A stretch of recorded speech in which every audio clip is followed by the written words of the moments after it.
Shalom, Israel. We are the Israelite School of Universal Practical Knowledge, started out at 1 West 125th Street, Harlem, New York, under Commanding General Yohana since 1969, teaching Blacks, Latinos, and Natives who they are according to God's Word, aka the Bible. If you are located in Richmond, California, or the surrounding Bay Area, we are located at 2213 McDonald Avenue, Richmond, CA. We have classes 7 through 9, Tuesday through Thursday, and we have our Sabbath service every Saturday, 10 to noon. So please, if you're a Black, Latino, and Native, make sure you come check us out. If you're tuning in, like, share, subscribe, ping the bell, leave a comment. It all helps the algorithm, as they call it. All right, got a lot to read today, so let's get straight into it. The world is going to hell in a handbasket, man. And it's a beautiful thing. It hurts. It's painful in some ways, in some shapes, in some forms. But you have to remember, if you are Black, Latino, and Native, there's only one way one kingdom can end and another kingdom can start. And that's by one kingdom ending and another kingdom starting. And the rulership of our oppressor is plummeting. We are at the last part of your suffering. It might go on for a couple more years, 3, 4, 5 more years. Shalom. Yabashim al-Shai Barakatah. What's happening, Hebrew? But understand that you have to be prepared. Christ said, endure to the end. All right?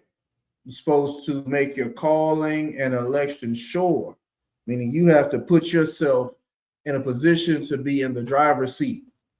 You have to put yourself in a position to be the first-class citizen, not the second or third-class citizen, the way your oppressor currently has you.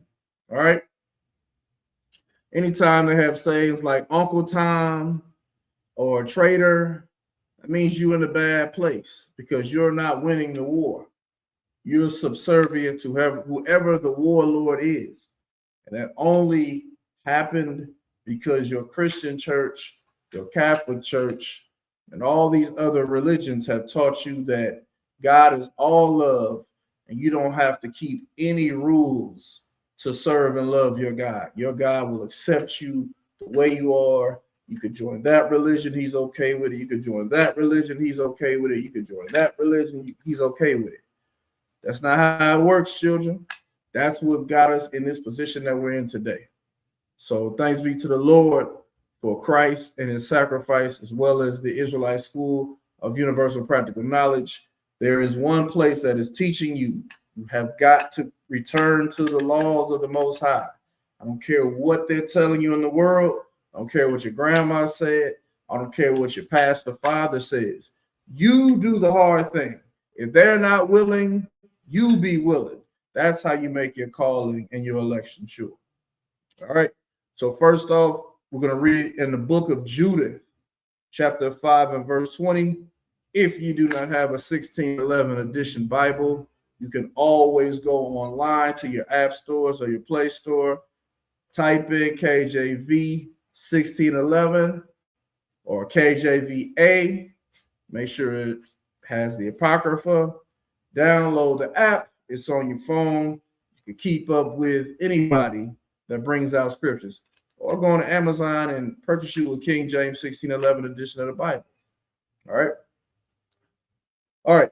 Judith chapter 5 and verse 20 reads, Now, therefore, my Lord and governor, if there be any error against this people, and they sin against their God, let us consider that this shall be their ruin, and let us go up, and we shall overcome them. These are heathens talking about how they can overtake us. Did you know that white people, specifically the ones that call themselves Jews, they have different levels to their Jewishness? So you have Jews, you have Israeli, You have the state of the Jews. You have the Jewish state. You have those that are practicing Jews. You have Judaism. What else do they do? I think those are most of the names that go by. And all of these categories are separate. If you are a Jew, you could be a non-practicing Jew. If you are a Jew, that does not mean that you believe in Judaism. All right. But if you are a Jew and you don't live in Israel, you are technically not an Israeli. But the Jews they put Israel as who their sovereignty is to. So even if they live in America, it's Israel first for them. All right. Then you have the Israelis that are big on Zionism. That's another name that they're big into. They're big on using the word anti-Semitic. Like all of this subcategories, but they all serve a purpose. That's not how the Bible works, children. If you are an Israelite, you are an Israelite wherever you are. Here's another thing that these so-called Jews are. They're all Jew. They're all white, and they're all Jew. The religion is separate from the identity. That's too much confusion. The Lord said he's not the author of confusion because they're not actually Jews. Specifically, Jew is short for Judah. Judah is one of the 12 tribes of Israel. There are 11 other tribes. None of them call themselves Ephraimish. None of them call themselves Gadish.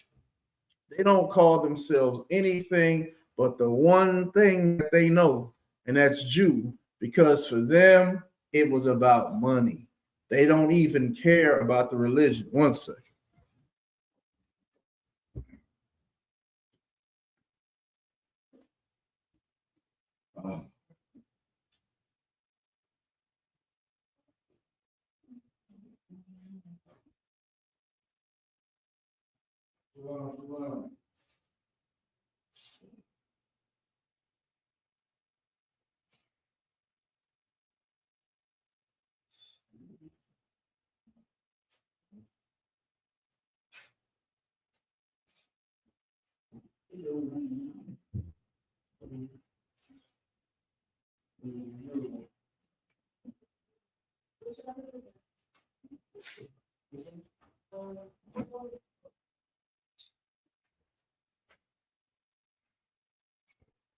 All right, you guys will be honorable members. Honoraries. You need a Bible? You got one on your phone? Just got started. We're in the book of Judith, chapter 5, verse 20. So once again, these fake people that claim to be Jews, they're not who this book is talking about, because you have to be a part of the 12 tribes of Israel. Can't just be part of one of the tribes of Israel. Not to mention they're using the identity to get everything that they want while not keeping a goddamn law that God told us to keep. Shalom. Yahabashim Yashabakata. Osan Christ, young man. If you're in the rich, you can always slide through 2213 McDonald Avenue, man. All right. So, with all that being said, what these heathens are saying to their ruler, their leader, is that, look, we can take over these people if they aren't keeping their God's laws. The Jews that claim to be Jews in Israel right now, are they keeping God's laws when they're bombing Gaza into hell? Are they keeping God's laws when they're breaking agreements? No, they're liars and deceivers because they're white people. They're just the devil that the Bible speaks of. This identity theft which is the number one worst step. That's the thing that AI is about to do to you. AI about to take your voice and use it to have you make deals that you didn't even participate in. Just somebody's going to be talking, thinking they're talking to you, and it's going to be an AI-generated voice. You understand? Using artificial intelligence to be smarter than you or dumber than you, whatever it takes to get what they want. Same thing, they're using AI to deep fake. You understand? Just it'll be somebody else, but they're going to see your face. You understand? That's the times we're living in. We're living in the time of the great whore, or should I say, we're in that pit ain't been closed yet, where the smoke came out. You understand? And all those vile beasts came out from hell. These are technical terms, you understand? But we're living in those times. So let's keep reading. Judith chapter 5 and verse 21. But if there be no iniquity in their nation, let my Lord now pass by, lest their Lord defend them, and their God be for them, and we become a reproach before all the world. Do y'all need the fan, or you good? You good? All right, so. No, I'm good. I'm good. Just making sure. All right. So if we're not keeping our laws, they know, hey, look, we can take them over. But if they're keeping their laws, we ought to lead them alone. At least that God comes and protects them, and we become a laughing stock. All right. So we're being taught in churches worldwide not to keep God's law. Yet they teach us about prosperity. How can you teach a prosperity gospel in times like these, when everyone is broke, when the economy is getting so bad that they don't even have to? Who gives a damn about hantavirus? Gas about to be $10 a gallon. I'm not going to be able to make it to work today, boss. You understand? I'm not going to be able to buy that food this evening, daughter. Everything's too damn high. No, we can't buy Robux anymore. It's either fake money or real food. Instead, we're coming into a famine. We're coming into a recession. So we can't depend on the churches to help you. You saw what Joel Osteen did. When they was getting flooded, he locked the doors. Your preachers, all they care about is themselves. What you have now is an opportunity to serve the Lord, even when it's hard. Or should I say, especially when it's hard. Because like a woman in travail, a woman about to give birth, it hurts the most, the more dilated she is, and the closer she is to pushing that baby out, it hurts the most. When this is over, we come out on top. You should put yourself in a position to be on top. All right, from there, let's go to 1 Kings chapter 8 and verse 47. Please, before you dip, like, share, subscribe, comment, ping the bell. Goes a long way. If you have any questions, I can see my chat. So if you're on YouTube, just go ahead and type it in. I will respond as I see them. 1 Kings chapter 8 and verse 47. Yet if they shall bethink themselves in the land whither they were carried captives, and repent and make supplication unto thee in the land of them that carried them captive, saying, we have sinned and have done perversely. We have committed wickedness. Now, again, this cannot be talking about white people being the Israelites or the quote unquote Jews, because they have not been carried away captive. White, hear me again, white so-called Jewish people who claim the Torah, who claim the Old Testament, and for them the Talmud, they have never been scattered abroad or carried away anywhere captive. They were in Germany when Hitler did what he did to them. They were not scattered after that. They were all collected, and either they went back to Poland because they wanted to, they went back to Hungary because they wanted to, or they took that piece called Israel, you understand? And they've been there ever since. All right. But outside of that, they have no right. None of this Bible is talking to white people. Only people that have been scattered abroad is blacks and Latinos. Black people, we first came to America via Brazil. You understand? When the natives got sent to Spain, they got separated over there. Like, that's being scattered. You understand? But white people, they've never left Eastern Europe, West Asia. That's where they've been their whole damn life. All right. 1 Kings chapter 8 and verse 48. And so return unto thee with all their heart and with all their soul in the land of their enemies, plural. Israel today is not the land of the white man claiming to be a Jew's enemy. They are surrounded by enemies because everybody knows that they're not supposed to be there. You never go somewhere black and come back white. Oh, you straight up. What sound sounds up? Appreciate you. So this is telling us that in all the lands of our enemies, that's what we have to do when we're there. We have to bethink ourselves. In our minds, we have to realize that, God damn, there's got to be a reason why we're at the bottom of everything. Yet we're at the top of the talents. We are the salt of the earth, yet we the last ingredient anybody wants to use. There's got to be something to that. All right. Middle of verse 48. Which led them away captive, and pray unto thee toward the land which thou gavest unto their fathers, the city which thou hast chosen, and the house which I have built for thy name. Verse 49.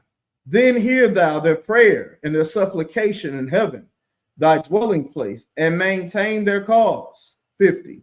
And forgive thy people that have sinned against thee, and all their transgressions wherein they have transgressed against thee, and give them compassion before them who carried them captive, that they may have compassion on them. So this prayer that Solomon is praying is to help us in these times. Like, we're not going to get no help from Donald Trump. We get that. We're not going to get no help from the Republicans nor the Democrats. But that ain't the point. The point is you want the Lord to hear your prayer. You want the Lord to recognize that you have changed your ways and you're ready to serve him. And there has to be something to that, because it can't just be being a nice person. If it was just being a nice person, anybody can be a nice person. You have to do something for the Lord to hear you in the fourth dimension and be like, okay, they're ready for what I planned for them. Verse 51.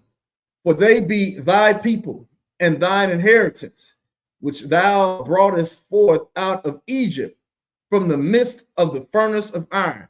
Like, these white people, they claim to be us, and they were in Egypt, the furnace of iron. You want me to believe that white people built pyramids for dark-skinned people? That ain't how that worked, children. That it wouldn't work. Let me see. What is the average temperature in Egypt in the summer? Let me ask my phone. Hey, Gemini. Oh, I ain't got it. What is the average temperature in Egypt during the summer? It's probably going to be something. Yeah, that's it. It's probably going to be something where they could have lived through it. 85, 95 degrees. Yeah, in the summer, in the heat. Oh, excuse me. My bad. Let me read it correctly. Summer in Egypt, which is June through August, is characterized by intense heat and dry conditions, with average daytime temperatures ranging from 30 Celsius to 35 Celsius, which is 86 to 95 Fahrenheit. In Cairo in the north, and exceeding 40 to 45 Celsius, or 104 degrees, 113 degrees in the southern desert. Brother, they were not out there all day building stuff for dark people that was okay with the temperature. White people are not the Jews of antiquity. They're not the Jews of today. They are using our identity and making a killing off of it. All right. Verse 52, 1 Kings chapter 8, that thine eyes may be opened unto the supplication of thy servant and unto the supplication of thy people Israel, to hearken unto them in all that they call for unto thee. So we have to rethink how we move in these times. All right, you're going to have to rethink, should I be doing this activity? Should I change this way? 10 times out of the 10, yes. You have to learn, but you have to learn how to operate. Now, the verses that I'm reading, I will tell you honestly, this is a song and dance. This is a pony show. I'm giving you everything around the clock that you need to use to start learning the law. All right. This is all the things you need to consider so that you can get out of the mindset that the law is hard to do. We can't do that law. That's the Old Testament. How many laws? That's too many laws. It's not too many laws, child. It's not too many laws, daughter. All you have to do is apply. It's no different than any other business you would get into. If you are going to sell drugs, are you going to half-ass it, or are you going to learn how to do it your goddamn best? You're going to learn how to do it your best. If you were trying to be a runner like Sha'Carri Richardson, are you going to train your hardest, or are you going to train on the weekends? No, you're going to train. You're going to get all the supplements you need. You're going to get your gym memberships. You're going to be on that treadmill to the fastest you can go. You understand? You're going to do everything you can to win the gold medal. And that's the same thing. We want the gold medal of the Lord looking at us and saying, they're ready. She's ready. He's ready. Now I can open up my window in heaven to him. All right. So it requires us to do some work. Any questions? You good to go? Any questions? Straight up. From there, let's go to Psalms 51 and 16. Oh, Jesus Christ. This is strong.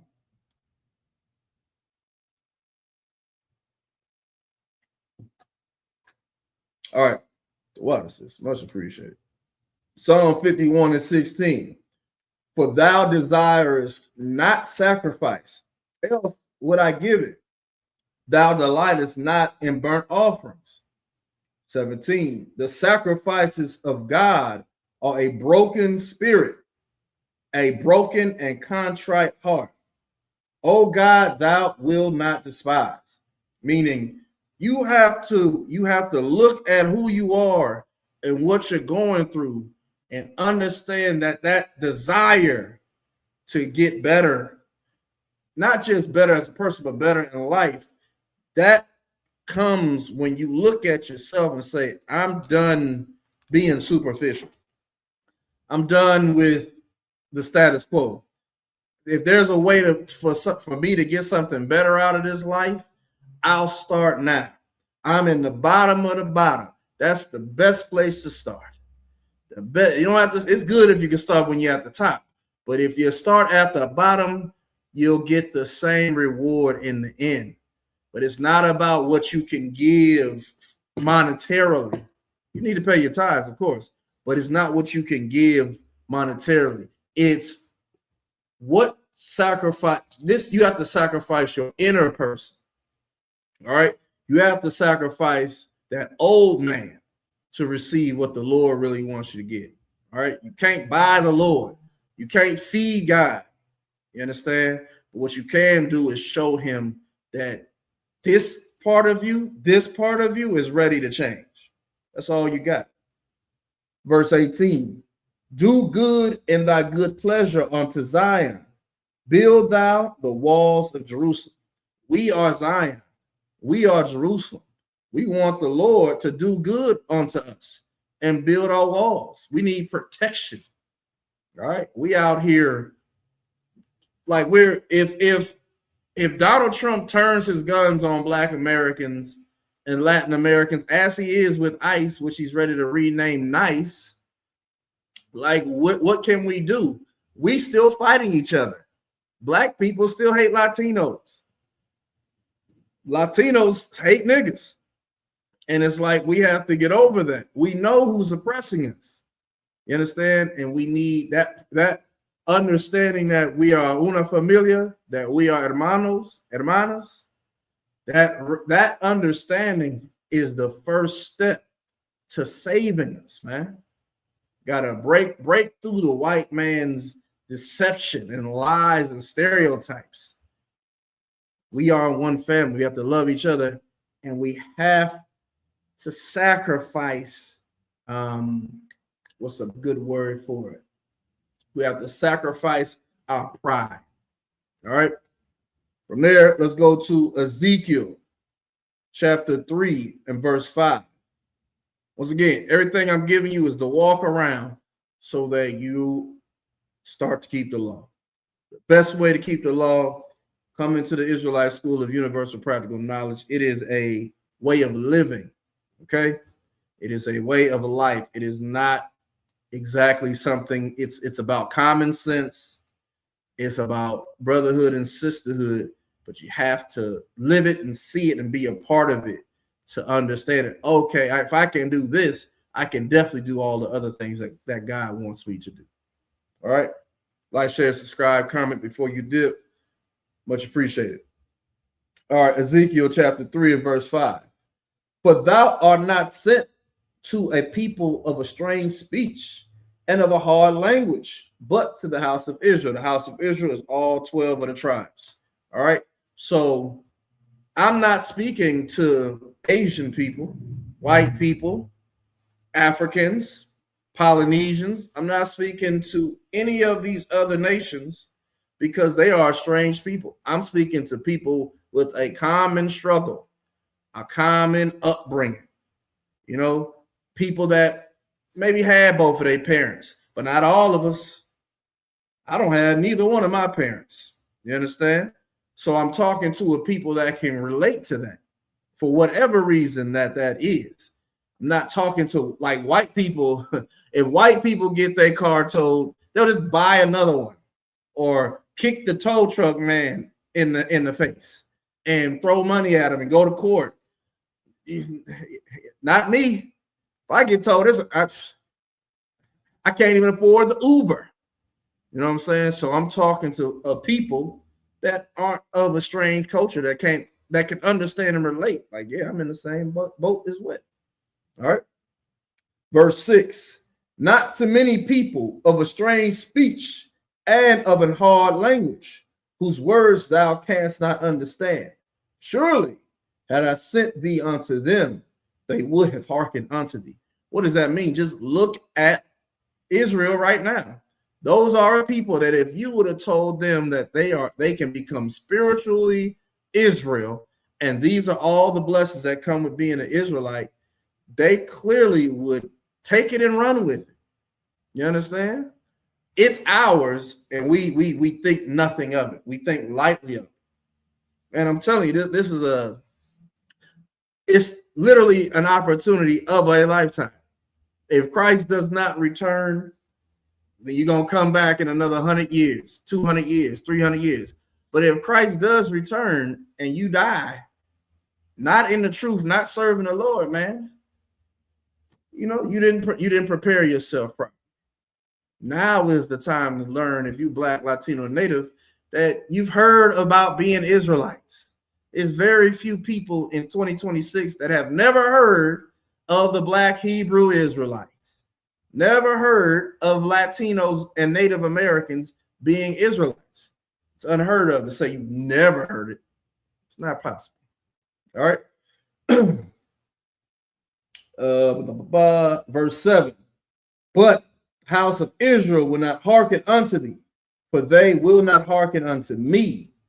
For all the house of Israel are impudent and hard-hearted. Like that's the part. That's the terrible part, man. We just hard-headed. We think we know everything. You don't know everything. If we knew everything, then why the hell don't we have the patent to the air conditioner? How come everybody making money off of cotton but us? You know what I'm saying? You don't know everything. You don't know how to get it back from the white man. How can the Native Americans, who are just as computer savvy and intelligent as the rest of us, how come they haven't done anything to get their nation back from the white man? Because you don't know everything. But our problem is we think we know everything.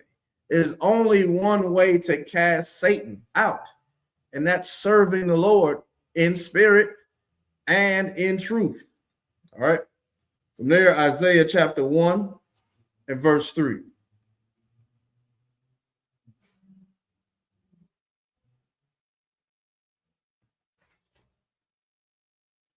It reads, "The ox knoweth his owner, and the ass his master's crib. But Israel doth not know. My people doth not consider." 1 second here.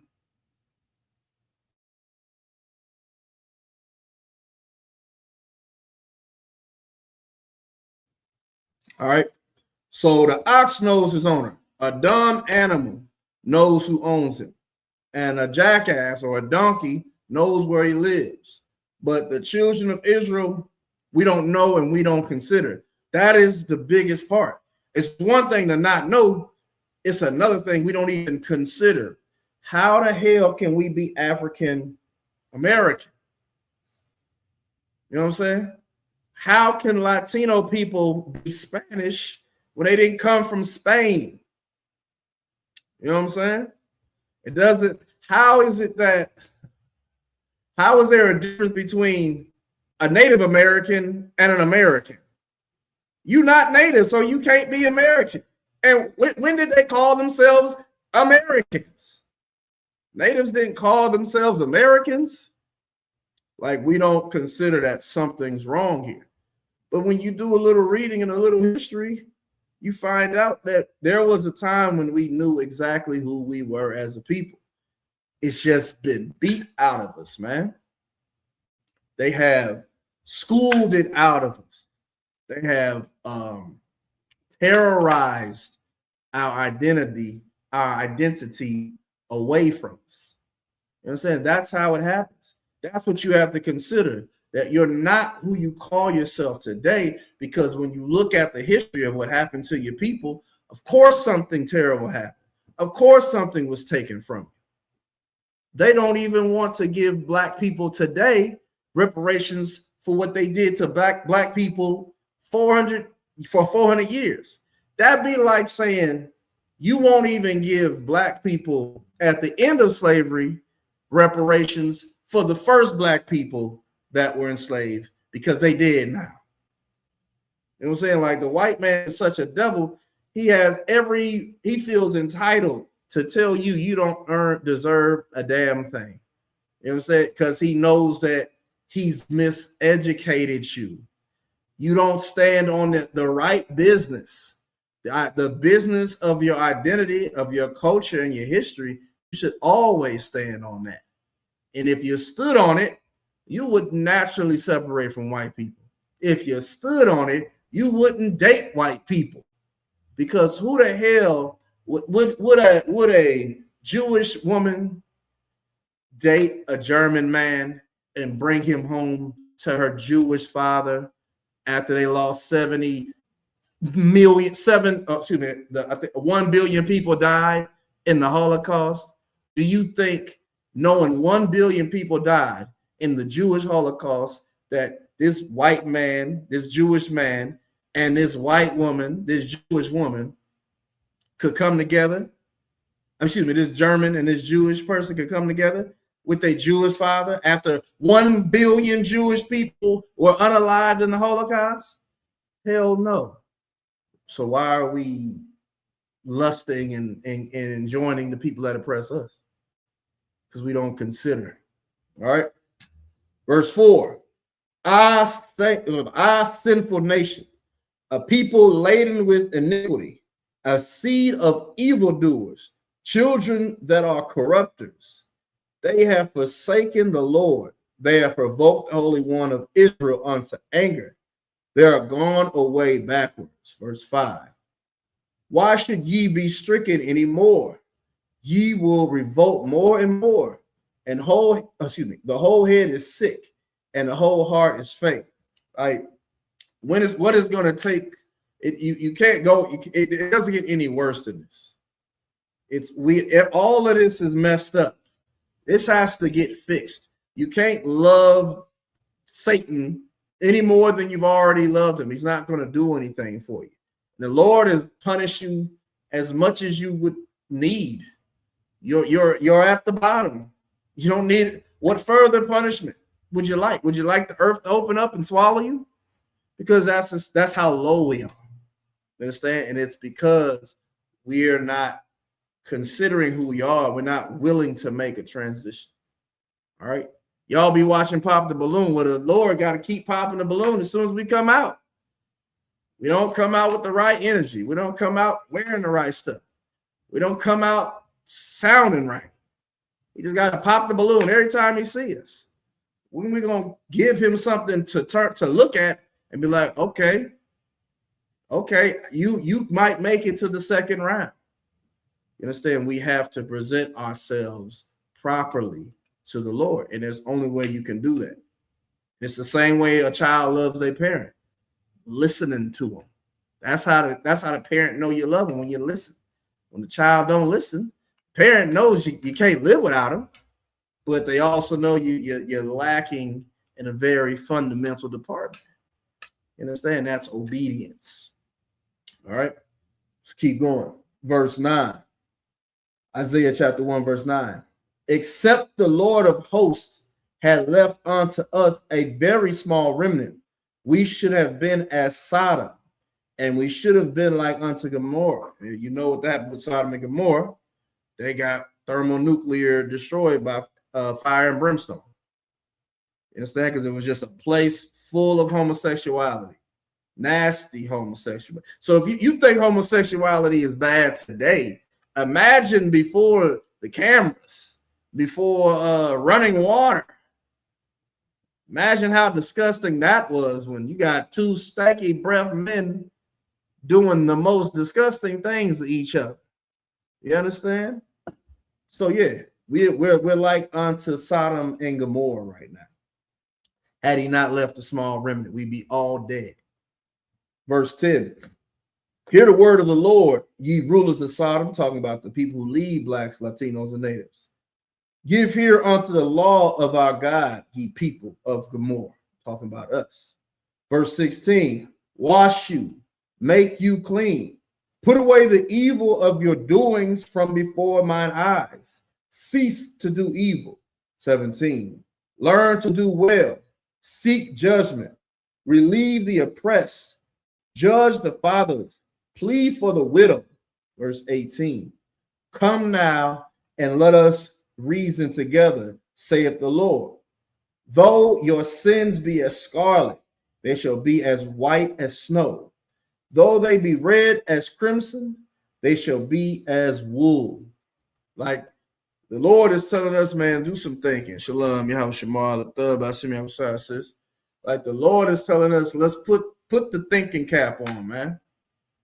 Look at the road that you have traveled down. Where has it led you to? Do you like this? There's no way you like this. They just roasted. You want to check that? You good? We have gone down the way of wickedness. Look what it's done for us. It has only put us in the worst possible condition. So do you want to carry on this way, or would you like something new? Let's do something new. Let's reason together. You understand? If you change your ways, I'll fix you up. You understand? You all messed up, but if you're going to follow me, I'll make it better. What they like to call the Lord Sky Daddy. Whatever. Do you want help or not? I want some damn help.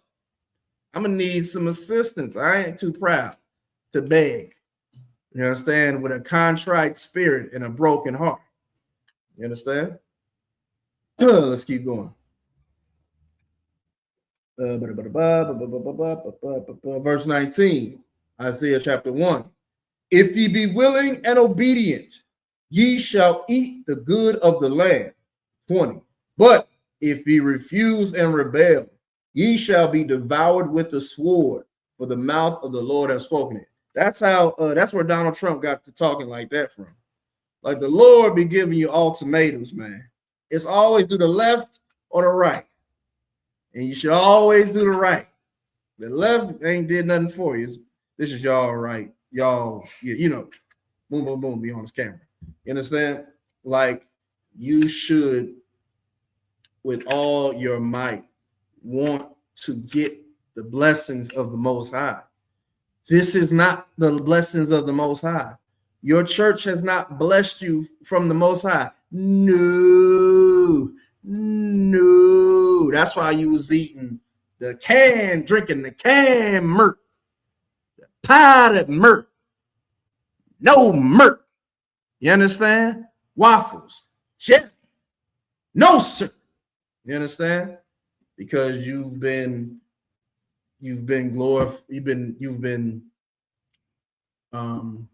strolling in evil. You understand? It's time to turn it around. And I'm telling you, without the Isupk, there is no other avenue. It doesn't matter. You could leave the truth and find something better than what you learned in here. It's not going to happen. All right. Anything they teach you, it has a cha-ching paywall. All right. From there, let's go to Deuteronomy chapter 30 and verse 19.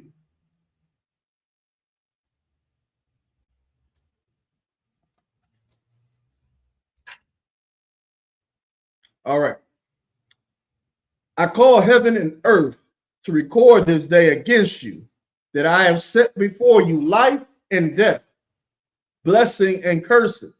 Therefore, choose life, that both thou and thy seed may live. Do you not see how helpful that was? It's not a guessing game. He didn't say, I'm putting this thing before you and that thing before you. This thing before you and that thing before you. Now pick. That's not what Moses just did. He said, choose this. It's going to be good for you and your kids and your grandkids and your great-grands and your great-great-grands. What idiot wouldn't give a damn about their heritage, about their future? You know what I'm saying? But again, the way you have to understand the way modern religion and modern is everything during Christ and before Christ. All religion is the problem, because what they won't tell you is the Bible is not a religious book. It has nothing to do with religion. And you would figure that out if you read it. If you read the book, if you read the laws, you won't see religion at all. All you'll see is the culture that God gave the children of Israel. That is it. You will see what they did with what he gave them, where it went good for them, where it went bad for them. That's it. That is all the Bible is. It is, I gave you guys the rules to the game. Are you going to play by the rules or not? The Bible is the ultimate game theory. All right. If we play by these rules, we'd be defeating the whole world, because the world plays wicked games. We would just play righteous games. What people understand, righteousness always defeats evil. Here's the proof. If there was, how many, I'm not saying this like you know, sis, on a given block, how many people do you think would be quote unquote drug dealers take Oakland, just on one block? How many drug dealers you think could be on that block? Just any number. 20. It might be 20 drug dealers on the block. How many residents would probably live on that block? Houses? Like people that live in all the houses on that block. If it's 20 drug dealers, how many non-drug dealers live on that block?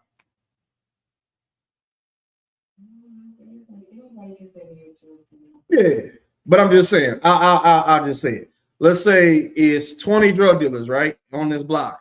But on that same block, it's like 100 people that don't sell drugs. You know what I'm saying? So it's more people that aren't doing wickedness. They can overcome the people that are doing wickedness.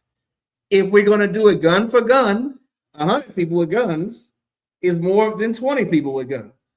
You understand? So it's not that wickedness is stronger than righteousness. It's that no one fights the wickedness.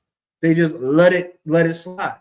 But if you live in a society where we don't let evil slide, there would be no drug dealers on the block because we would kill them. We would throw rocks at them. And they'd be selling rocks. We'd be throwing rocks. And they'd be dead.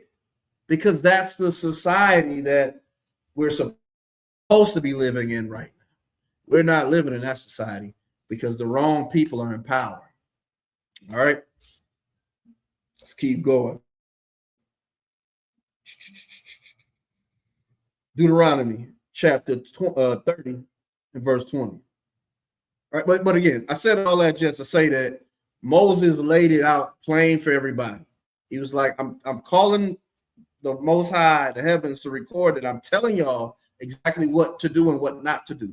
Do the thing I'm telling y'all to do, but I know y'all gonna not listen. And that's always the problem. All right, verse 21. Excuse me, verse 20. That thou mayest love the Lord thy God, and that thou mayest obey his voice, and that thou mayest cleave unto him, for he is thy life and the length of thy days, that thou mayest dwell in the land which the Lord sware unto thy fathers, to Abraham, to Isaac, and to Jacob, to give them. Now, a big thing too that people have to understand is the land of Israel, when we was in it, it wasn't always Israelites in there. So my point is, we're not, blacks, Latinos, and natives are not in Israel right now, right? There is a people in that land, claiming that land. That's not new. When we took the land thousands of years ago, Canaanites, those Africans, were living in the land of Israel. And we killed some of them. We made servants out of the other ones. Some people along the way say, look, we ain't even trying to deal with y'all. We're just trying to see if we get some water. You understand? If we get some water, we got a lot of cattle and there's a lot of people. If we could just pass through your highway. And people came out, fought up against us. We fought them because the Lord was with us, because we was obeying his voice. We killed them and said, well, we can kill them and made servants out of them. That's our land now. But we was going into the land of Canaan because that is the land that was promised to our forefathers, Abraham, Isaac, and Jacob. The whole Middle East, as they call it today, that is Black, Latino, and Native land. You understand? Once again, these white devils over there, because they stole our identity, they're trying to do something that God did thousands of years ago. He ain't doing it like that this time. You know what I'm saying? But that's just what happens when you misuse the Bible. You're gonna make those type of, I would say they're errors, man. You're gonna arrogance. They're not errors. You're gonna live in such an arrogant state of mind that you think, oh, this is what God wanted me to do. No, if it's what he wanted you to do, it would have said to do that. What we read in the book is history of what we did. All right. Yeah. From there, let's go to Baruch in the Apocrypha again, chapter 4 and verse 1.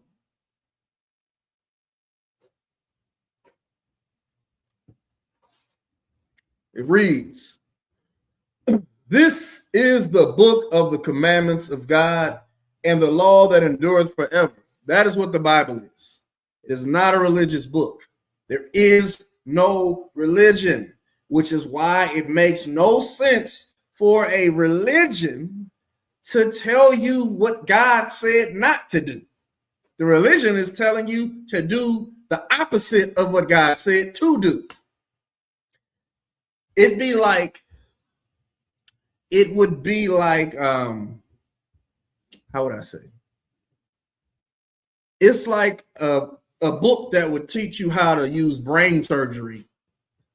And then they tell you, don't do anything that the book tells you as far as brain surgery. Then how the hell are you going to perform the brain surgery? You know what you're going to do? Get people killed. You know what you're going to do? Get yourself locked up because you're not operating in order. The book says, this is the book of the commandments of God and the law that endureth forever. When did forever's definition change? The law of God will be here after we pass.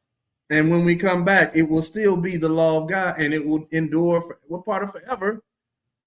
I'm telling you, it frustrates me sometimes when I think too much about it. How did a church teach you what forever meant? And they showed you that forever doesn't mean it forever. It means until we tell you something different.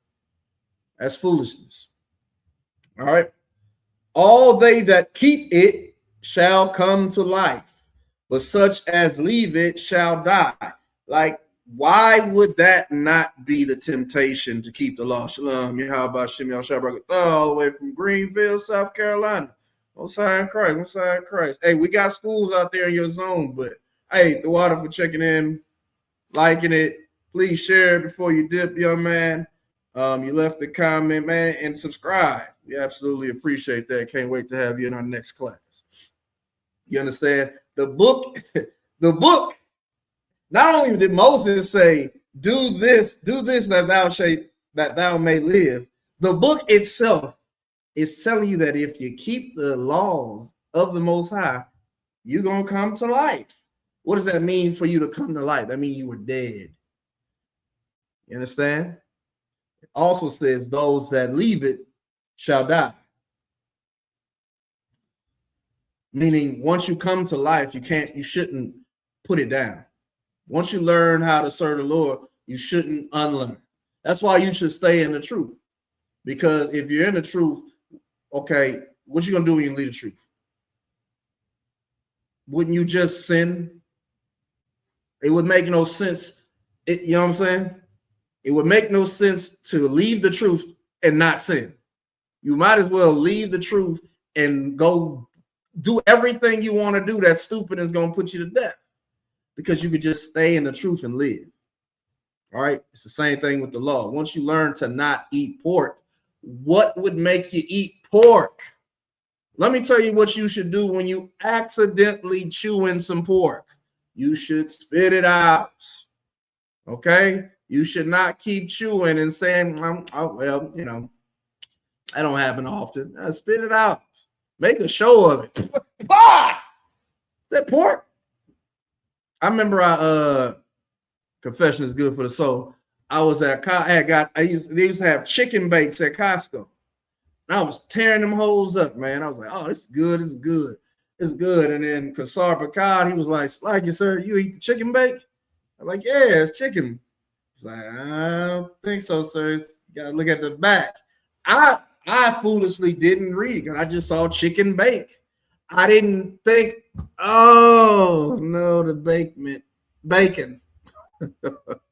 They got me, but I was disgusted, and then I've never had one again. You know what I'm saying? That's what you gotta have. That's how your personality gotta be. You have to be like, yeah, I'll never do this again. All right. Otherwise, get the hell out and go sin. Because it doesn't make any sense to be in the truth if you're going to lead the truth. It doesn't make sense to learn the law if you're not going to keep the law. All right. Baruch chapter 4 and verse 2. Turn thee, O Jacob, and take hold of it. Walk in the presence of the light thereof, that thou mayest be illuminated. Like this, the book is telling you what you should do with the book. That should outweigh anything that a man says. Doesn't the Bible say, let every man be a liar? Well, the book is telling you, keep it up. Hold on to it. Live it. Don't give it up. You're going to let some disgusting pedophile, some disgusting child molester, some disgusting homosexual preacher, some disgusting adulterer preacher, some disgusting traitor and thief preacher, some disgusting pork eating preacher, some disgusting white woman loving preacher, some disgusting take money from anything and anybody and sell you out preacher. You're going to let them tell you that the law is done away with? The book is telling you, don't give it up. Take hold of it. Listen to the book, not to some damn man. All right. Proverbs chapter 6 and verse 20.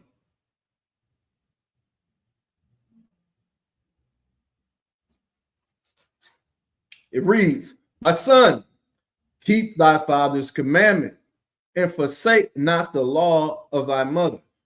So as a parent, again, the book is talking to a child. The book is saying, don't give up what your father taught you. Don't give up what your mother taught you. They should have taught you the laws of God based on what you're reading. Don't give that up. All right. 23. For the commandment is a lamp, and the law is light, and reproofs of instruction are the way of life. Listen, you can learn from listening, and you can learn from experience. Let me tell you something about experience. I'm tired of learning from experience. You understand? I want someone to tell me what to do, and I'm just gonna listen to them because they're telling me what to do based on what God would have a man or a woman or a child do. All right. It's a light, it's a lamp, it's a light unto your feet. Why would you now, if the law is a lamp and a light, why would you let someone tell you turn off that lamp? You can see without light. Does that make any damn sense? I said it last week I was here. If I turn the light off right now and try to read a book, can I see it? No, it's too dark. I need light. That's the law. If you let someone tell you it's done away with, and you don't have to do it, and we get grace, that they're just making you believe dumb definitions. Grace means something, okay? But you can't give up your light in the dark, and we're in dark times. So you need the light brighter more now than any time. All right. Matthew chapter 5 and verse 17. It reads, think not that I am come to destroy the law or the prophets. I am not come to destroy, but to fulfill. Now, the Christian church messes this up. Now, based on everything that you've been hearing, just based on the context of everything you've been hearing, when Christ says out of his own mouth, I am not come to destroy, but to fulfill, what part of that makes you think that he came, taught, raised the dead, healed the blind, caused the dumb to speak, walked on water, fed thousands and thousands of people, you know what I'm saying, did a plethora of other things, contested with the scribes and the Pharisees, who else? The Sadducees, went up to Pontius Pilate, Caiaphas, did all that he did, went on the damn stake of wood, got nailed in the feet, nailed in the hand, got whipped, beat before they even spiked him. Forgive me, pause for the nails. You understand? Put the crown of thorns on his head, man. Mocked his brother. What about all of that made you think that Christ did that and was on the like this? It was like, all right, y'all, when I dip, go back to sinning. Don't keep the law. It's fulfilled. See this? See that? See them feet? Oh, he stabbed me in the side. Yeah. That means now y'all can go and sin. Y'all was sinning before I came here. I came here, y'all were still sinning. Now when I'm gone, after all this sacrifice, keep on sinning. Doesn't make any damn sense. He said he didn't come to destroy the law. He came to fulfill it. The fulfill means he came to enforce it. I didn't come. That just makes sense even without knowing what fulfill means, which means fulfill, which means enforce. But without knowing what the context, he's clearly saying, I didn't come to destroy. I came to make it happen. It's pretty obvious. Verse 18, for verily I say unto you, till heaven and earth pass, one jot or one tittle in no wise shall in no wise pass from the law, to all be fulfilled. It's saying it right there. Until heaven and earth pass. Come on. The heaven is up there and earth is down there. You know, it might be some cold in the fridge if you want to take a look. But if you like it warm, it might be something cold. I'm not sure. You understand? But that's how it is. It's obvious. How did they lie to y'all? How did they? Please like, share, subscribe, comment before you dip. Ring the bell. It helps our algorithm. How did the church lie so well to you? And you are a thinking person. You got Chat GPT in your pocket, and you going to church this Sunday? Ask Chat GPT. Maybe not, because Chat GPT is the devil. It might tell you, oh yes, the reason Christ came was so that y'all could sin after he left. Y'all was already sinning before he came here. Y'all was sinning while he was here, and once he leaves, y'all can sin some more. That's a dumb plot to a movie. That's a stupid plot to a movie. So it's even dumber to your real life. Christ said, until heaven and earth pass, one jot and one tittle shall not at all pass from the law, till all be fulfilled. And all ain't fulfilled. Everything ain't came to pass. Everything ain't happened yet. So keep the law. Where's the law? In the Old Testament. All right. Let's go to 1 John chapter 5 and verse 2. It reads, by this we know that we love the children of God, when we love God and keep his commandments. You want to know who the children of God are? Blacks, Latinos, and native indigenous people. Those are the children of God. All right. Y'all want to talk about some anti-Semitism? The things that white people, African people, Asian people, all people of the world have done to blacks. They have stole our culture from us. You got Asian people calling themselves chiggas. What? You got Asian people with lowriders pulling their socks all the way up to the damn kneecaps. You know what I'm saying? Wearing what they call it? The Cortez. You understand? With the shake, like they're everyone is stealing our culture. You seen them Africans try to rap? I take you to a movie, Shadi, let me go get the popcorn, baby. What the hell? They ain't the salt of the earth. They ain't got no damn flavor, man.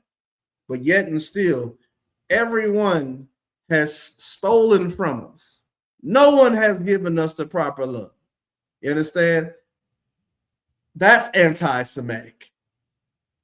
What's happening? How is it anti-Semitic to give Jewish people $30 billion a year in U.S. tax revenue? How was that anti-Semitic to give them bombs, ballistic missiles?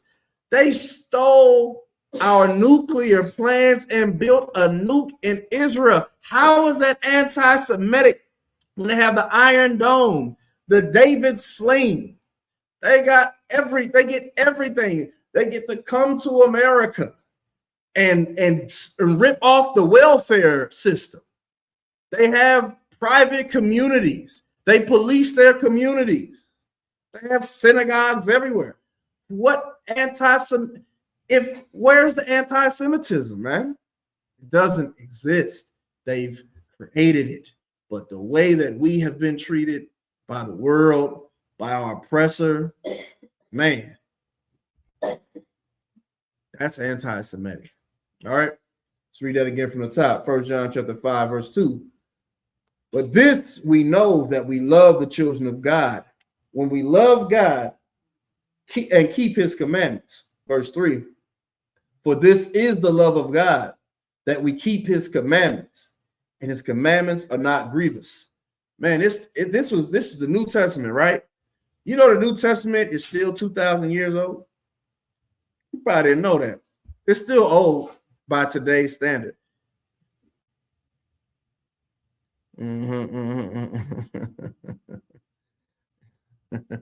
Hey, Most High in Christ, Lord allow, it only gets the Caucasian man.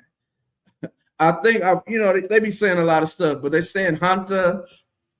That's what I just scanned it.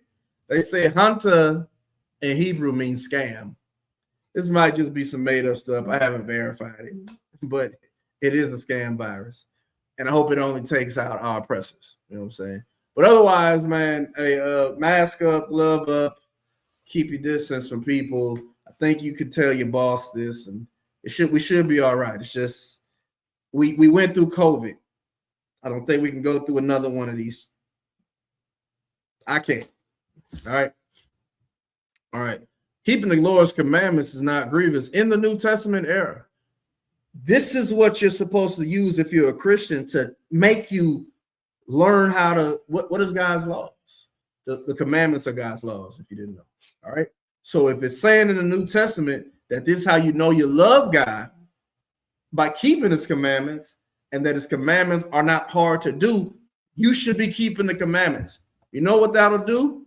When you run into the Israelite school UPK, it'll be easier to come in here, getting all black, do your 90 days, get your Hebrew name, pass your officer's test, get your rank, teach classes, go to camp.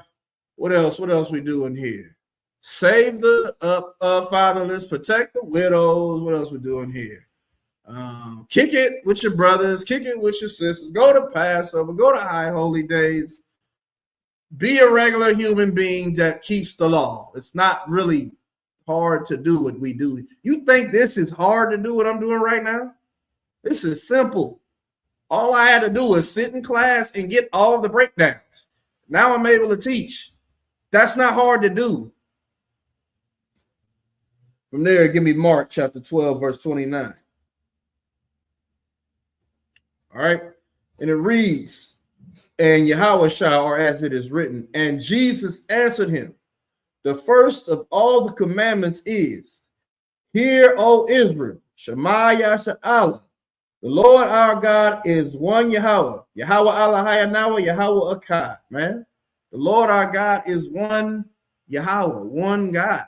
We don't have multiple gods. What does that mean? We can't, Allah ain't our God. The Hindu God ain't our God. You can't just jump in religions. The Christian God ain't our God. The Catholic God is not our God. What God has a system where they system, if the Pope was molested, and as a cardinal, he molested. He was molested as an altar boy. You got to molest up in their program. How was that of the Lord? That's not our God. He would not have a system like that. Eddie Long, rest his soul in hell and shit.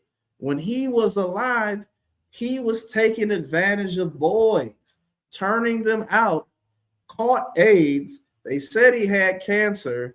They touted him around like he was some sacred man. Once it was revealed that he was molesting little children, and now he's gone. What? He paid for Jamal Bryant's college education because Jamal Bryant was one of them little boys that he molested, using tithes money, church money. That's not the God of the Bible. You understand? That's another Jesus. That's another God.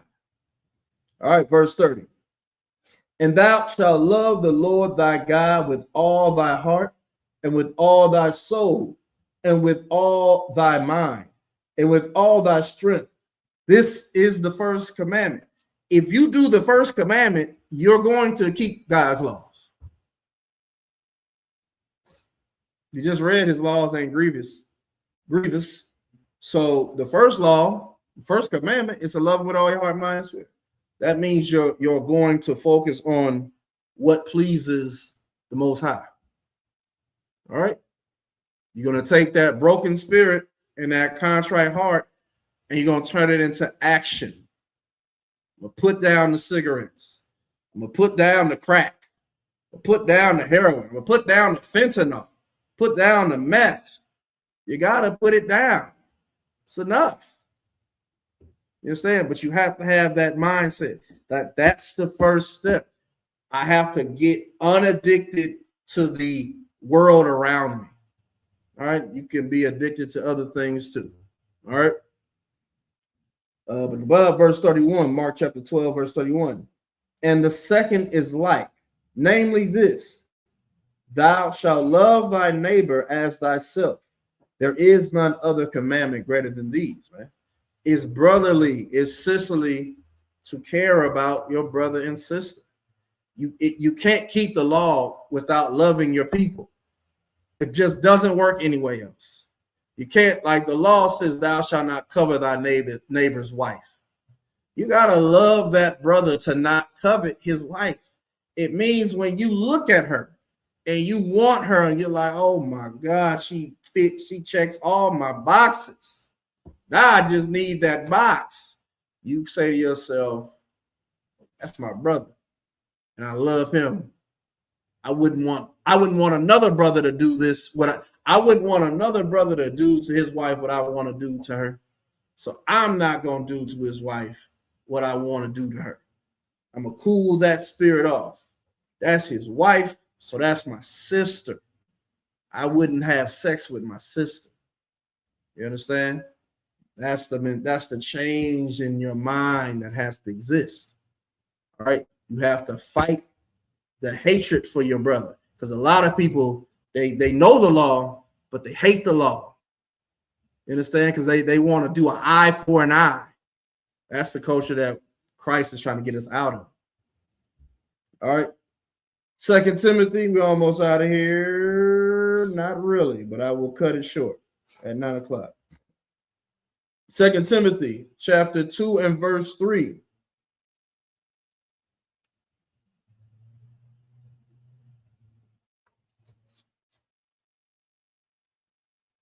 It reads, thou therefore endure hardness as a good soldier of Jesus Christ.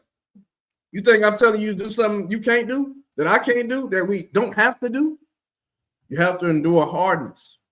Christ endured the hardest travail ever. He got beat for doing the right thing. He got sold out by his homie for doing the right thing. He was mocked and shamed for loving blacks and Latinos. They said we have no king but Caesar after he raised the dead. God damn. Why wouldn't you keep a brother like that alive and in the pocket? He was on the damn cross and it was like, other people he helped. Why can't he help himself? Hey, get down. They done spiked this brother in both of his wrists and his feet. And the Pharisee had the audacity to say, you can help other people. Help yourself. Get down from there and we'll believe. Man, whoever that brother is, man, I don't want to be him, because Christ's better than me. Yeah, that brother, I'd turn him into I wouldn't turn him into an animal. I'd make that brother a gimped midget that was extremely retarded. That's what I would do to him. Every lifetime he'd come back all messed up. It'd be a running joke in the rebirths. Uh-oh. Well, we know who that is. Yeah, should have played with me. All right. But above 2 Timothy chapter 2, verse 4. No man that warreth entangle himself with the affairs of this life, that he may praise him that have chosen him to be a soldier. And this applies to sisters too. You've been chosen just as well as the brothers to endure this hardness and be a soldier. Many women have done great things in the scriptures. Judith, off the top of the head, did one of the greatest things when she chopped off the head of that Assyrian. Gave his head 2 whacks with the damn axe and put his head in a basket, gave his head to her handmaid. They walked out there out of the Assyrian camp, came back to the Israel, came back to the city, took the head out the basket and said, this is what a woman has done for the children of Israel, that it might give the men strength. Women do amazing things. And she endured hardness. She sat there with them stinking Arabian Nights, them Assyrians, and let them goggle over her, fake like she was drinking with him, complimenting them, got in his bed quarters, made it look like she's about to give him some tail. And when he passed out from being drunk, chopped his head off. We all got to endure hardness to serve the Lord. Right? Verse 5. And if a man shall strive for masteries, yet he is not crowned except he strive lawfully. You got to do this on the up and up, bro. You don't get a pass. We all got to do it the right way, even you. All right. Proverbs chapter 3 and verse 31. It reads, envy thou not the oppressor, and choose none of his ways, man. That is paramount in the UPK. Paramount to serving the Lord, man. You can't want to be like them. You can't be like them. Don't choose none of their ways. To hell with Christmas. To hell with Thanksgiving. They celebrating the death of your brother. Why would you celebrate Thanksgiving? To hell with all their holidays. To hell with their traditions. We have enough of our own. Specifically, I believe May 31st, it's the closing of the Feast of First Fruit. Closing of the Feast of the First Fruit. All right. Yeah.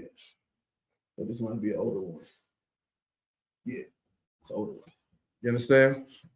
But I believe that May 31st is the closing of the Feast of First Fruit. 50 days, man. We've been, whether you know it or not, we've been celebrating 50 days. The fact that we went from unleavened food, not having any leavening, not having crops, to now the crops is coming up. And on the 50th day, we celebrate. All right. Romans chapter 3 and verse 1. Now, these last ones are going to be deep dives. All right. So not this one, but the next 2 deep dives. All right. Romans chapter 3, verse 1. Says, what advantage then hath the Jew? Or what profit is there of circumcision? 2, much every way, chiefly because that unto them, talking about the Jews and the Israelites, were committed the oracles of God. What are the oracles of God? The scrolls, the Bible, the Apocrypha. Those are the oracles of the Most High. Verse 3, for what if some did not believe? Shall their unbelief make the faith of God without effect? 4, God forbid. Yea, let God be true, but every man a liar. Like, you can't let someone cheat you out of your God-given right as a Black, Latino, and Native. You are a Jew by blood, man. And the greatest thing given to you was the oracles of God. What we have allows us to really navigate throughout the world, no matter where we're at, no matter what our situation. You could be incarcerated. As long as you have your identity, as long as you know who you are, as long as you know what you're supposed to be doing each time you come into the world, you're good to go. That's why it's so terrible that they won't accept us for our identity, for who we are. How the hell we slaves in America, and there is no African nation to take us back? There's no Spanish nation to take the Latinos back to, because we're not native from these people. We come from Israel. Our identity is Israelites. Our language is Hebrew. All right.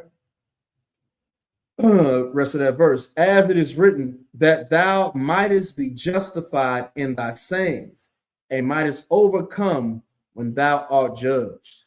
You understand? Like you're supposed to be able to overcome other nations. Like a white man can't talk to me and tell me he a Jew and live to say he didn't get cut the hell up. He can call himself a Jew all damn day, but he'll find out that he ain't a Jew after he talks to me. You understand? All right. Now, let's go into something a little deep. Let's try to do it in the next 10 minutes. All right. Hebrews chapter 9 and verse 16. For where a testament is, there must also of necessity be the death of the testator. It's talking about Christ ultimately. For a testament is of force after men are dead. Otherwise, it is of no strength at all while the testator liveth. All right. Again, when Christ was alive, he was correcting us. It was like, all right, what are you trying to do? He trying to make us do what? All right, I don't see the point. I don't know why do I need to keep the law? Why do I have to do these things? Oh, because he's doing miracles. But just like those two malefactors that was next to him, it was like he told the other one, hush up. We deserve to be up here. But this man, he ain't did nothing to be up here. This brother is innocent. We guilty. He innocent. And all I pray, man, think about me when you go and get your kingdom. I remember you talking about that kingdom, man. When you get there, look, just think of me. Christ is like, look, I ain't, you know what I'm saying? You're going to dwell with me in paradise. We're going to be there together. You understand? Like, it wasn't until Christ died that people realized, oh, snap. This was the Son of the Most High God. And it all flooded their system. And they realized, okay, oh, man, that's called a martyr. That's how martyrs are. When you're alive, I mean, I don't like to use a reference because I know Commander J. Hunter don't like Biggie. But when he said you're nobody till somebody kills you, that's what this is talking about. It's not until you pass that your children respect you, care about what you say. That's how everybody is. The minute you die, oh, I remember when she used to tell me, oh man, I should have listened. Well, listen now. And that's the point. We weren't keeping the law before, and we weren't keeping the law while Christ was with us. But now that Christ is, dead and risen and gone back to the Father, knowing what he sacrificed, knowing what he did to give us a second opportunity, it's the time to understand that what he was doing, his cause mattered. All right. Verse 18, Hebrews chapter 9. Whereupon neither the first testament was dedicated without blood. Meaning, when Moses gave us the law, they put the blood of lambs and bullocks on it. You understand? Because it was a blood oath or a blood covenant, blood contract. All right. Verse 19. For when Moses had spoken every precept to all the people according to the law, he took the blood of calves and of goats with water and scarlet wool and hyssop and sprinkled both the book and all the people. So of course he didn't splash the whole nation of Israel, but it was symbolic. He symbolically sprinkled the blood on all the people as well as the law. All right. Verse 20, saying, this is the blood of the testament which God hath enjoined unto you. Hebrews, Salaki, I read the name of the chapter. Saying, this is the blood of the testament which God hath enjoined unto you. Verse 21, moreover, he sprinkled with blood both the tabernacle and all the vessels of the ministry. Verse 22. And also all things are by the law purged with blood, and without shedding of blood is no remission. So that's the reason Christ had to be that perfect sacrifice, because the original law was purged in blood. The new law is purged in blood, and it's the same law. We didn't respect the law before. Now that was because of the calves and the goats. You understand? Because it was an animal sacrifice back then. Now Christ is a human sacrifice. He did nothing to deserve to die. He's done everything to deserve to live, and we deserve to die. It's like we deserve to die, not him. But because he shed his blood, we get the second chance. All right. Verse 20, verse 28. So Christ was once offered to bear the sins of many, and unto them that look for him shall he appear the second time without sin unto salvation. That's what he gives us opportunity to appear without sin unto salvation. Now, he's going to come back perfect, pure, straight up. We have to present ourselves perfect, pure, straight up. You understand? That's why we're in the grace period. That's why we get the time. You can't let somebody, a grace period is a time to pay a bill that needs to get paid. If they give you 60 days to pay the bill and you don't pay the bill in 60 days, you messed up the grace period. Now the interest goes up. Now they want more money. But the grace period isn't to F off your money, popping bottles, having sex with prostitutes, spending money on OnlyFans. That's not what the grace period is for. It's for you to run up your money so that you can take care of the things you need to take care to be prepared to get in order with whoever your debt is owed to. All right. All right. Now, Romans chapter 7 and verse 4. Wherefore, my brethren, ye also are become dead to the law by the body of Christ. We are to become dead to the law by the body of Christ. I'm going to just break it down step by step. To become dead to the law because of Christ means because Christ lost his life but did righteously and shed his blood to give us an opportunity, we have to become a people in which the law cannot condemn us by. You become dead to the law when no one can say, are you doing that? You can say, no, I'm not doing that. Are you doing that? I'm not doing that either. Are you doing that? I am doing that. Good. Okay, yep, you're supposed to do that. That's right. What about that? You doing that? I am doing that. You're supposed to do that. Great. That's how it's supposed to work. The things that you're not supposed to be doing according to the law, you don't do them. The things that you're supposed to be doing according to the law, you're doing. Middle of the verse, Romans chapter 7, verse 4. That ye should be married to another, even to him who is raised from the dead, that we should bring forth fruit unto God. Meaning you're joined to Christ.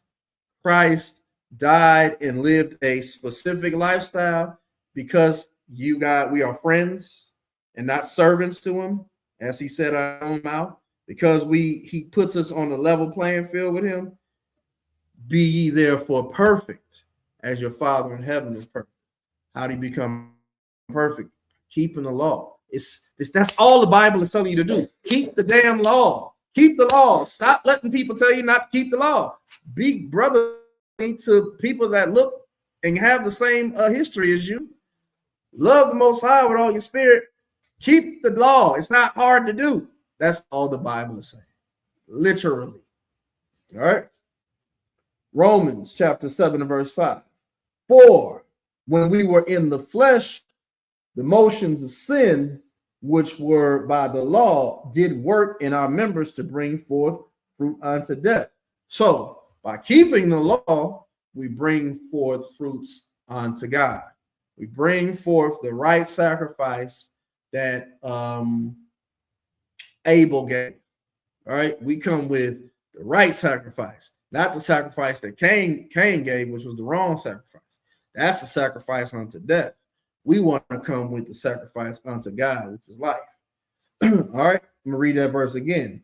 For when we were in the flesh, when you were carnal, when you did what you wanted to do, all right, the motions of sin, which were by the law, these, what we were doing, whether we knew it or not, it was sin according to the law. Meaning, there's the law existed whether you knew it or not, whether you were aware of it or not, whether you were keeping it or not. The law existed. So if no one ever taught you how to keep God's laws and you were just going about your life, you were sinning whether you knew it or not. You didn't know, but it didn't matter. You were still sinning. All right. Did work in our members, your body, to bring forth fruit unto death. So you'll have sex with anybody, any nation of people. You'll also do it unprotected. You won't get tested. You'll shoot up dirty needles. You'll do everything you ain't supposed to be doing because you don't know no damn better. All right. Verse 6. Verse 6. But now we are delivered from the law. All right. We are delivered from breaking the law. We are no longer under arrest. We have been freed because now we keep the law. This is the New Testament. The New Testament is telling us to keep the law. Explicitly, what I'm reading is telling us to keep the law. That being dead wherein we were held, that we should serve in newness of spirit and not in the oldness of the letter. So now we have a new lease on life, is what we're saying. So we have to, let me read that one more time, that we should serve in newness of spirit. That's how you keep the law. Don't keep the law because it's hard to do because you was taught it was hard. Have a new spirit on you. Like, all right, I can keep this law. This ain't as hard as they making it out to be. All I have to do is read. God, that's why you got to come to UPK, because you need to be around people that do it, because doing it by yourself can be daunting, and doing it by yourself, you can err. You know what I'm saying? But at the very least, attempt. All right. That we should serve in newness of spirit and not in the oldness of the letter, not in the oldness of, if I do sin, I do this as a counteract. No. You're not supposed to sin. You're not supposed to be able to give a sin offering. You just don't sin. That's what we're saying. Don't eat the pork. Don't eat the pork and then say, all right, well, let me give an offering to God. Oh, the ham sandwich. Oh, I love it. Don't do that. That's the letter of the law. The letter of the law says, if you do this thing, pay that. All right. Verse 7. What shall we say then? Is the law sin? God forbid. So what we gonna say? Now that I done found out that this is a sin, and that's a sin, and that's a sin, and that's a sin, and that's is the law sin? I can't eat pork. I can't even have a damn pork chop. Damn, I can't even celebrate my birthday. Come on, man. That's weird. You can't even celebrate your birthday? Yeah, you 80. You one of these days is not gonna be your birth. It's about to be a death. You still celebrate your birthday and you're 45? You're weird. There's something wrong with you. I know what's wrong with you. You've never been taught the law. You've never understood that the Lord said in the very first one, thou shalt have no God but me. So celebrating your birthday is turning you into a God. Yeah, that's the chief sin. Don't do that. All right. What shall we say then? Is the law sin? God forbid, which is like saying, hell no. Nay, I had not known sin, but by the law. You would not know sin were it not for the law. If you play a video game, you don't know how to play the game unless you read the manual. That's the law. The law is the instruction manual for life. But if you don't read the law, the manual, you don't know how to run this game. Okay? Nay, I had not known sin but by the law, meaning by learning the law, I learned what was a sin. I learned what was lawful for me to do as a human being, and I learned what is not lawful for me to do as a human being. You should not go to the doctor, get a blood test, find out you have AIDS, and then go have unprotected sex with 1,000 people. You are spreading disease. You are a nasty person. You understand? When you find out, you are supposed to take actions to protect yourself now. You're supposed to alert your partner, I have AIDS. Would you still like to have sex with me?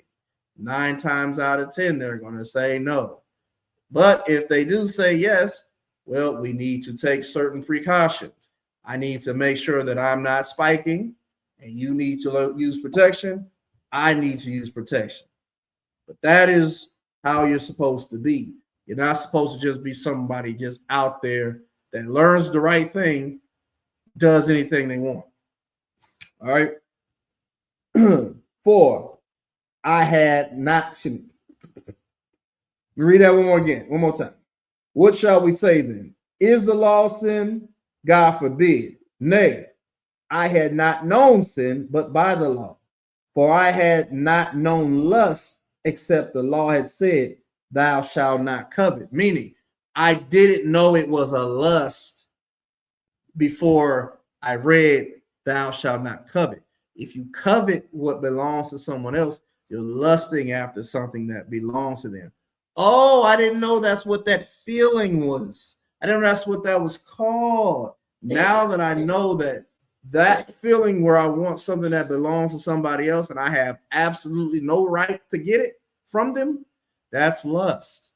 So if I try to steal a brother's car, that's a lust. I'm coveting. Oh, don't steal the car. Gotcha. That's how you're supposed to be. That's what the law does for us. All right. Almost done. Verse 8. But sin, taking occasion by the commandment, wrought in me all manner of concupiscence. Let's look up that big black word that you don't use all the time. All right. Pause. I don't like the way I said that. Let us look it up. All right. Concupiscence is strong sexual desire. All right. But sin, taking occasion by the commandment, wrought in me all manner of strong sexual desire. All right. That's telling you what the coveting is in this manner. All right. For without the law, sin was dead. Meaning, without knowing the law, sin was leading me to death. All right. I was dead until I learned the law. All right. It was, okay, let me say it better. Sin was dead because you didn't know it was sin. So it wasn't activated in you to know, okay, that's what that is. You know, it was just this cup. It's like, what is that? I don't know what it is. Oh, that's sin. Okay.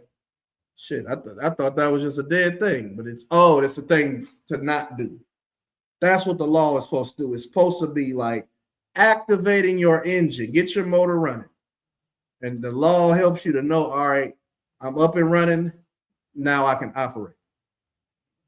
All right. Verse 9, Romans chapter 7, verse 9. For I was alive without the law once, meaning I was going about my business without the law, had no care in the world. You know what I'm saying? I see a woman I like, who gives a damn? I'll write a song about having sex with this man's woman. Oh man, it's gonna be a good song. It's gonna be called Cuddy Buddy. Oh yeah, that's gonna get them all. Yeah, Shouty. Yeah, that's gonna be. I'm gonna write a song about how I had sex with this other brother's woman. Oh man. Yeah, Poe to be yo. Yeah, you understand? Like that. That's who I was before, and I was alive. Oh man, I was happy about it, man.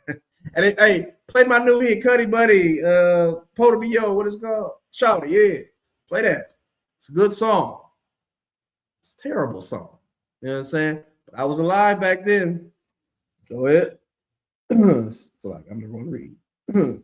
For I was alive without the law once, but when the commandments came, sin revived and I died. But when the commandments came, sin revived. That dead thing, it came alive. It's like a zombie, right? They get bit and they die. You're like, oh no. And then they come back, they standing up. Like, oh, shh. You know what I'm saying? That's how the sin was for us. Because before we were living in sin, we were alive in our ignorance. But once you learn the commandments, the sin revived and I died, meaning I changed from that. So I stopped being alive before. Now I'm dead to sin. Once the sin revived, I'm dead to the sin. I don't do that no more. Oh, that's sin. I don't do that no more. Again, you gotta learn and read to find out what is sin and what isn't. All right. Verse 10, about 4 more verses to go.